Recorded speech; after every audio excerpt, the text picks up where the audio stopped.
Das Eierfest auf dem Brotschenberge am ersten Osterfeiertage. Alljährlich eilt am ersten Osterfeiertage in den Mittags- und ersten Nachmittagsstunden, wenn das Wetter es nur einigermaßen erlaubt, alt und jung aus Bautzens Mauern nach dem Brotschenberge zum Eierschieben.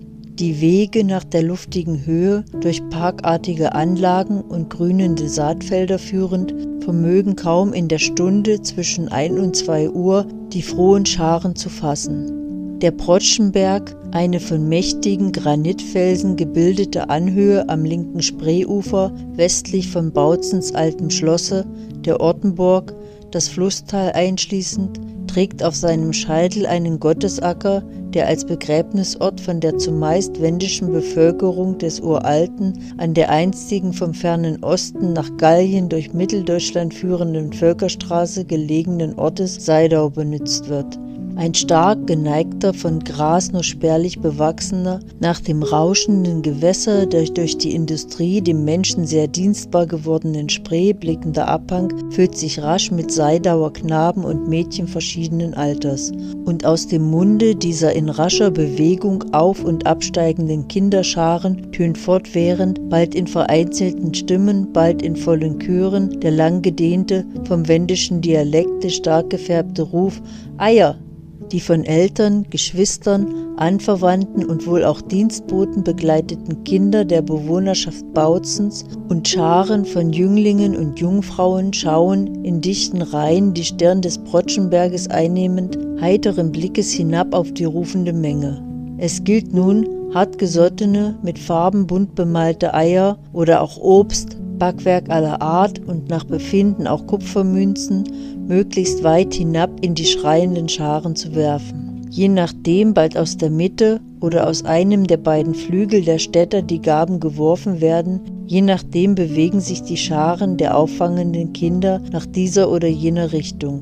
Personen, die im Werfen geübt sind, vermögen Eier bis in den Fluss zu werfen. Ist dies geschehen, so waten abgehärtete Buben barfuß in das kalte Wasser und ringen unter dem Beifallsrufe der Menge um das farbige Osterei. Gegen 3 Uhr lichten sich die Reihen und in den späten Nachmittagsstunden verlassen die letzten Kinder mit ihren errungenen Schätzen den Festplatz. Über die Bedeutung und Veranlassung dieses seltsamen Festes herrschen verschiedene Meinungen, aber eine sichere Kunde darüber gibt es nicht. Im Allgemeinen hält man dieses Fest für eine Erinnerungsfeier an jene Zeit, in welcher es dem Christentume gelang, die heidnischen Götzen von der Höhe des Felsens in die Fluten des Spreeflusses zu werfen.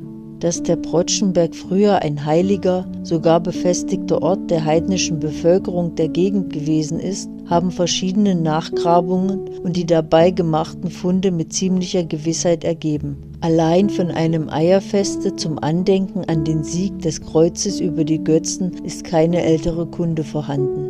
Man bringt dieses Fest auch mit der Reformation in Verbindung und meint, dass die Protestanten am ersten Osterfeiertage jedes Jahres auf den Brotschen gezogen seien, um ihren Groll darüber zu vergessen, dass sie an diesem Tage ihr Gotteshaus den wendisch-katholischen Christen Bautzens und der Umgebung in der Mittagsstunde zur Benutzung zu überlassen gezwungen seien.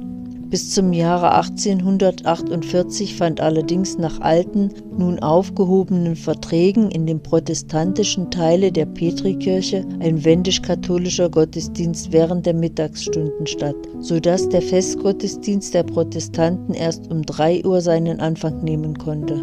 Wenn in diesem letzteren Umstande die Veranlassung zum Eierfeste liegen sollte, so könnte die Entstehung desselben bis in den Anfang des 16. Jahrhunderts zurückreichen, denn im Jahre 1525 wurde bereits der erste protestantische Prediger an der Petrikirche angestellt. Jedenfalls ist das Eierfest auf dem Brotschenberge als ein erster allgemeiner Ausflug sogleich nach dem Beginn des Frühlings nicht ohne Poesie. Mag auch seine Entstehung und Veranlassung in tiefes Dunkel gehüllt sein. Mit welcher Zähigkeit man übrigens an diesem Eierfeste auf dem Brotschenberge hält, beweist der Umstand, dass wiederholt Versuche angestellt worden sind, den Schauplatz des Festes nach dem zum Spiele für die Kinder weit mehr geeigneten Schießplatze zu verlegen, aber stets vergeblich.